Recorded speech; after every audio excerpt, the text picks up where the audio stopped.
Welcome back, everyone. Hey, Xavier, how do you think the Dodgers have been doing this season? I mean, definitely worse than we expected, but they're still a dominant team. But you know, Less dominant. yeah, Currently 82 and 65 and have a rough July and September stretch going 22 and 32 and also the worst career streak for Dave Roberts. Xavier, do you think this streak affects his future tenure with the Dodgers? I mean, he won a World Series championship last He year. I don't did, think it affects it at yes. all. Yeah, he is. Yeah. He signed a big contract, so I really don't think they're gonna lose him. I think they're just going through a down stretch. You know who's not going through a down stretch? Shohei freaking Otani. He has a 6.1 WAR, a 276 batting average, a on base percentage of 393, a 607 slugging, and an OPS of 1.036 and a OPS plus of 176. Xavier, how dominant do you think Shohei has been this season?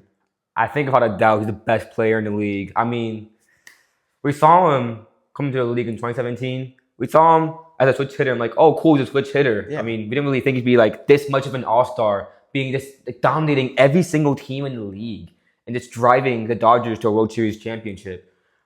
Obviously, you can do that at the Angels because the Angels were poverty, but the Dodgers, Otani was just that one missing piece for that team for them to possibly go on a dynasty. Yeah, also pitches too. Like like he's crazy, man. Yeah, Like generational type player, right? Also, someone who has been struggling this year for the Dodgers, Mookie Betts. Very down year for him, right? yeah. I mean, you saw his struggles. I mean, he's picked it up recently, but hopefully he gets back on to like the track he's been on for like the Hall of Fame. Do you think he comes back? I mean, every player goes through a cold streak. Every player goes through hot streaks. I think this is just a long cold streak from Mookie Betts. I mean, we see how he plays when he's hot. We see how he plays when it's just normally him. And I think this is just like one sample of him being cold. I think he'll be back and better next season and maybe even the playoffs. I think he will, but some people who have not done good for the Dodgers this year. Let's talk about Michael Conforto, 1 year, $21 million deal, and I think he could be batting under 200 right now. Mm, That is not good, right? And not Roki good. Sasaki, Japanese wonder, star pitcher for them, and I think the Yoka. I don't know. I forgot the team, but he was really good in Japan, right? And he just hasn't been the same type of player for the Dodgers this season. He's in the minor leagues, not doing so good. And yeah, another pitcher who hasn't done so good for them, Tanner Scott. Xavier, remember when Tanner Scott was on the Padres and he was really good? I don't have a recollection, no. You don't have a recollection? All No. right. So he has 9 blown saves this year. Can you Mm, believe it? that's For crazy. the Dodgers? Crazy. Tied for the most in the league. I Mm. mean, you think Tanner Scott's like a crazy closer. And now he's mid. Yeah, Xavier, remember when the Philadelphia Phillies were the team to beat in the postseason? And now they yeah, have injuries after injuries. Like, I mean, let's talk about it.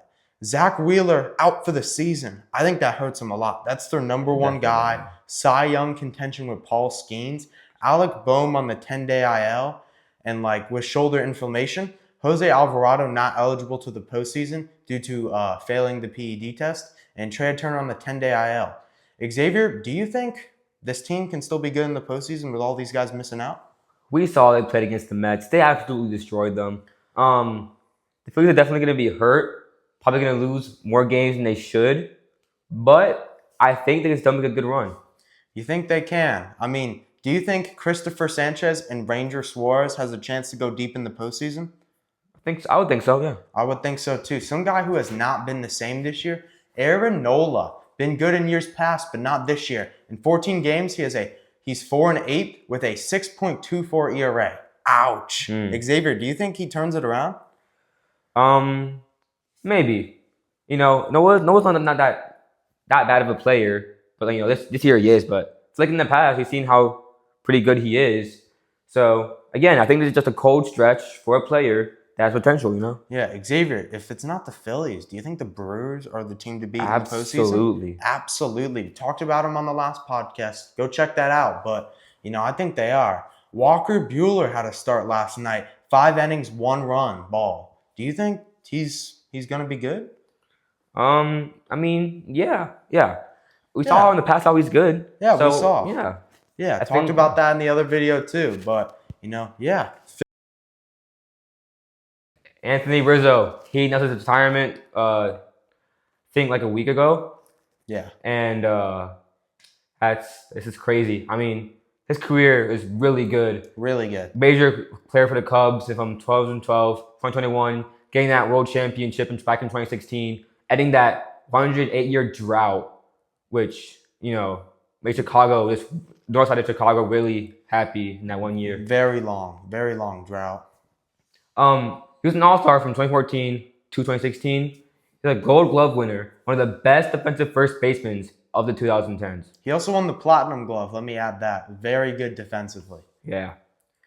In 2016, the same year they won the World Championship, he was a Silver Slugger. And the next year after, he won the Roberto Clemente Award because of his charity work in the Anthony Rizzo Foundation. I think he was just a great person on and off the field. But Absolutely. something that just didn't click with them, the Yankees traded at the 2021 deadline to the Yankees where they shipped off major players like Javi Baez, remember his tenure with the Mets, and Chris Bryant. Immediate spark to this Yankees team. Great 2021 and great 2022, but something that was not great is 2023 and 2024. Had a head injury and had post-concussion syndrome. I just don't think he was the same player after that. Like, Xavier, do you think if he doesn't get that concussion, he's still playing today?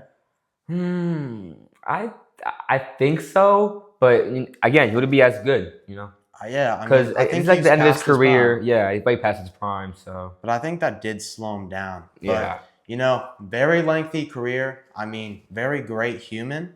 But at least he's retiring as a Cub, and the Cubs gave him a job as an ambassador. So good for Anthony Rizzo. Yeah. Xavier, let's get into our pitching performances of the week. First off, we got Yoshinobu Yamamoto. 1 out away from the no-hitter in the 9th inning, and then Orioles got to him, and then later in the game, Tanner Scott blew the save. His stat line was 8 full innings, 1 hit, 1 earned run, and 10 Ks. Xavier, do you think the Dodgers should have won this game? I mean, with 2 outs, no hitter. I think it was like 4-0, 2-0, Yes, something like that. it was, yeah. But yeah, that game could have easily been won. It's just that baseball happens. That's why baseball is such a good sport. It's not like restricted to a time like basketball or football. And there's 2 outs in the bottom of the 9th inning, you still have a chance. When you're down by 10 with like 30 seconds left in basketball, more times than not, you're done. Yeah. Yeah, someone who is not done, Tyler Glasnow. Great game against the Rockies. 7 innings, 1 run, 1 earned run, 11 Ks. I mean, Dodgers have had very 2 close no-hitters this season. I mean, no no-hitters this season, but Dodgers pitching staff has been good as of late.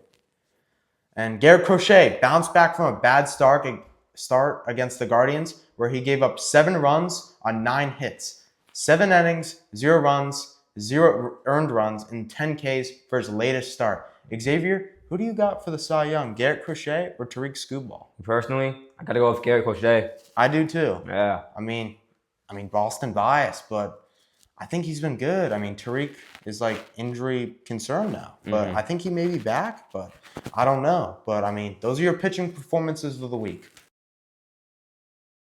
All right, let's go over the matchups of the week. Xavier, we got the Philadelphia Phillies at the Los Angeles Dodgers. Who do you think wins this series? You know what? I'm gonna go with the Phillies. I don't know how many games the series is. If you know, what is that? I think it's 4. Yeah. 4 or 3. So I got Phillies in 3. Phillies in 3. I got Dodgers in 3. Their pitching staff has been very good, in the last couple of weeks. Yeah. So I think I got them. Xavier, who you got winning? Houston Astros or Texas Rangers? Astros. Astros? Yeah. Yeah, I agree. I think they're just the better team this season. Absolutely. 3, 2, 1. Xavier, let me give you the breakdowns for the wild cards. Yankees, 82-65. Red Sox, 81-67. Astros, 80-68. Rangers, 78-70.